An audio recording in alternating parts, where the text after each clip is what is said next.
Fans are lucky to have been given wonderful portrayals of Spider-Man over the decades. But no one has captured all the aspects that make Spider-Man who he is, like the Spiderverse version, Peter B. Parker. Surprise! As one YouTuber put it, in many ways he transcends his source material. This is a feat rarely ever done. It's like looking at your phone and seeing it fully charged. Not happening. This iteration shows what a skilled Spider-Man with years of experience can do, and oftentimes in a completely relaxed way. You're gonna want to use baby powder in the suit, heavier on the joints, you don't want any chafing. Pulls off many maneuvers that would be difficult for many versions and can essentially do so on autopilot, even when he's not in the best shape, an aspect he worked on in the sequel.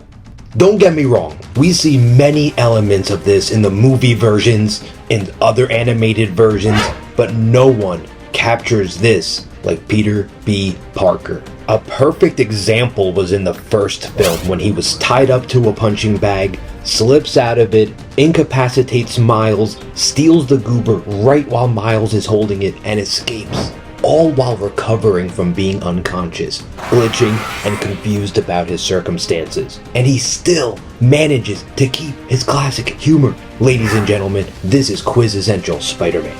Humor is such an important aspect for the character. Come down here and fight like a man! I don't suppose I could convince you to come up here and fight like a spider. And although Peter B. Parker has a complicated, semi-tragic past while spiraling, his humor remains intact. Glitching? No.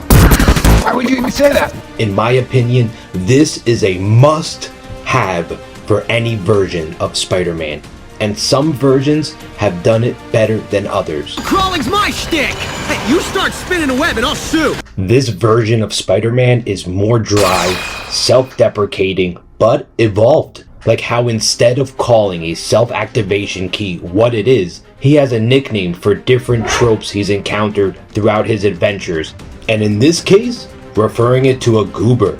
The jokes are also more pointed and just land better. It's not just Spider-Man rambling, which often comes off as bratty. The writers of Part 1 and Part 2 deserve some real credit here. His tone reflects his state of being, but it's a continuous Peter Parker trait to see him use humor to distract himself from the horrors he faces. This character takes the next logical step, but becomes an unwanted mentor. One trope that has existed throughout franchises is the mentor only has a few fights left in him and typically dies or sacrifices themselves so the student can continue to fight. This ends with Peter B. Parker, who is really Spider-Man at his prime, experienced and strategic, but comfortable in his own skin. He has no reservations about being Spider-Man or what it takes to become a hero.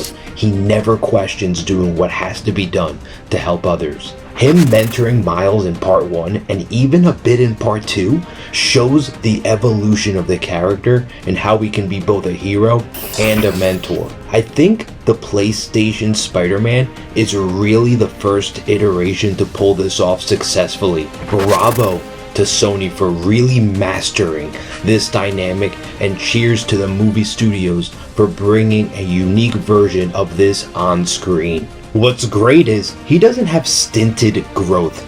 He has an evolved past history and a growing story.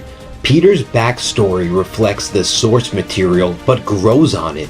He is with Mary Jane, but when she confronts him with a next stage for both of them, having a child, he self-destructs, losing his wife and self-respect.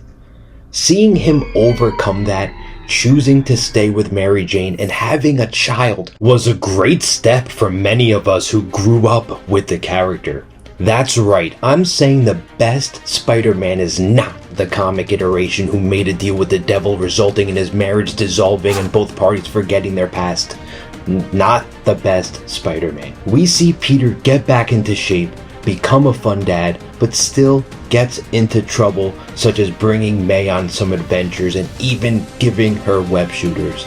He is faced with a tough situation in part 2, where he literally witnesses a universe die before his eyes. He is then faced with tough choices, either defending his longtime friend who has a right to be an individual, or trying to save the multiverse. He makes a tough call and chooses to go help Miles. Peter B. Parker is one of the greatest supporting characters in superhero films, but I hope he doesn't remain only as such. While I would like to see him in future stories with Miles and the other Spider characters, I hope he's explored in his own solo journey, expanding on his story.